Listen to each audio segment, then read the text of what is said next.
Remaking Together, Collaborative Material Inquiry, Recollection, and Assemblage in Pandemic. Here's a photo that he took in March of 2020 in our neighborhood. BP, Before Pandemic. Before pandemic, our interaction in the Scribble Squad involved embracing creating a dedicated studio space so that he could make his work. It also involved leaning into what research suggests, which is that allowing young children to engage with artist quality materials makes a difference in the level of excitement they have for making the work, the duration of time they spend in making the work, and the kind of work that they make. So we gave him access to canvases and acrylic paint. We visited museums, and we worked to try to create an immersive experience for him that encouraged diverse thinking through material. In the last week of February 2020, I took my youngest to campus with me because I needed to do inventory in the art education classroom.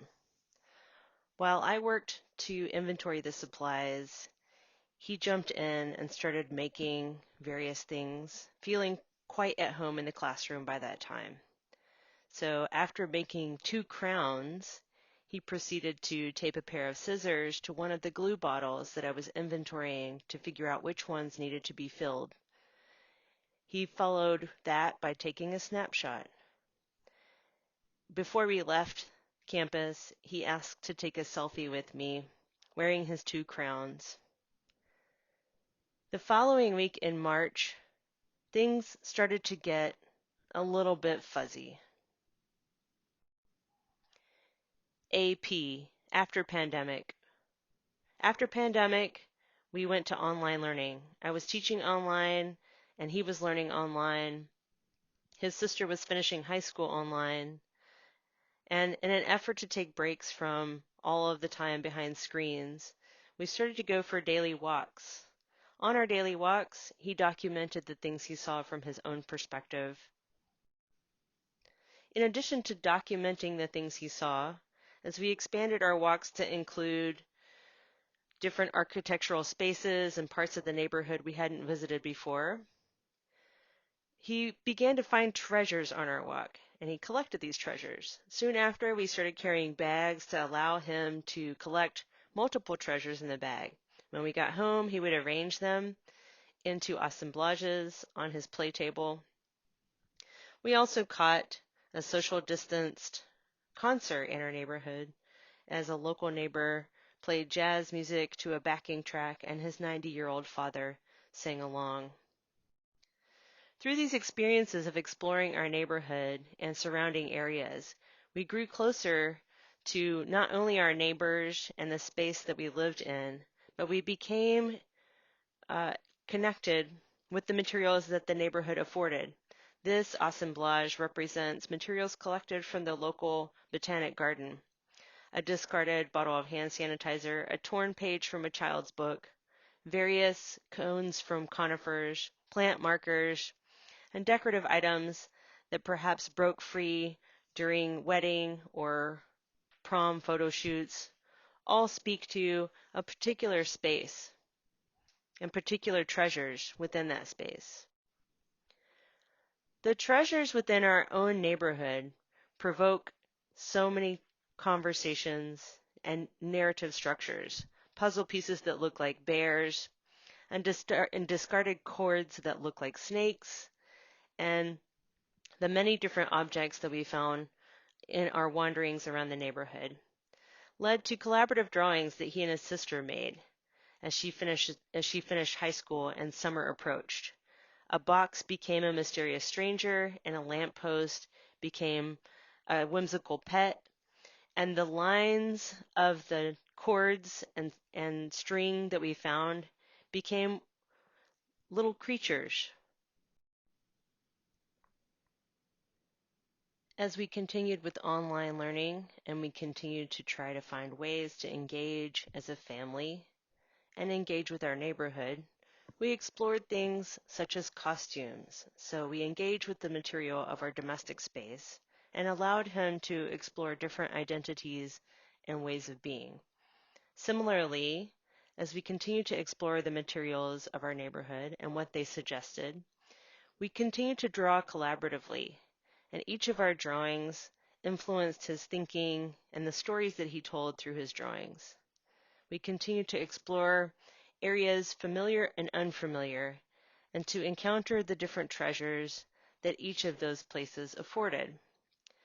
Each of these different discoveries that we made regarding the materials outside of our home came back to our home in our thinking.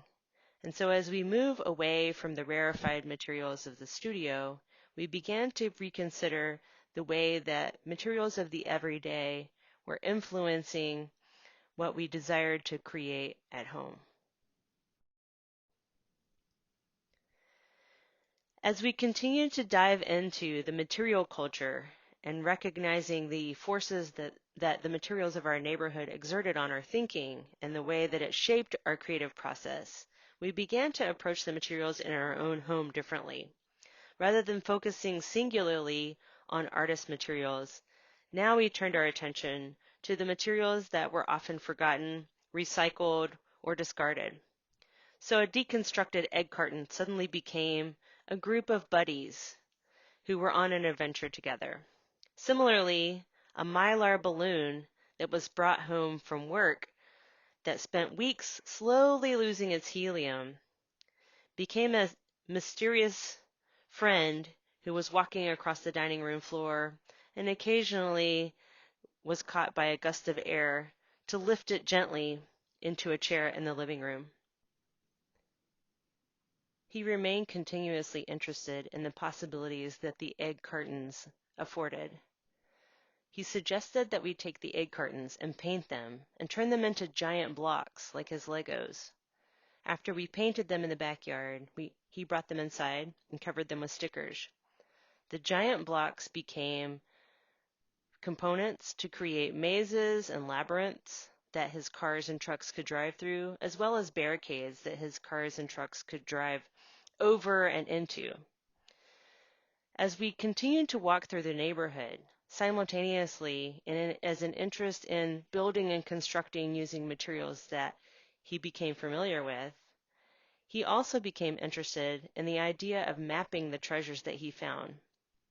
So he wanted to create treasure maps that would indicate where different treasures had been discovered. Some days he created many maps, other days he created no maps, but generally, through summer, as the fall approached, he was creating at least a map a day. In fall, when school resumed, he was still making maps and giving them to his classmates. Additionally, as fall moved into winter, he was exploring shapes in his classroom and also creating drawings that mimicked the narratives that came from our exploration of the neighborhood. We continued to find objects in the neighborhood and allow the materials to guide our experience together. So he created this sculpture with me, and the sculpture was reconfigured multiple times until we nailed it together and glued it together in its final form.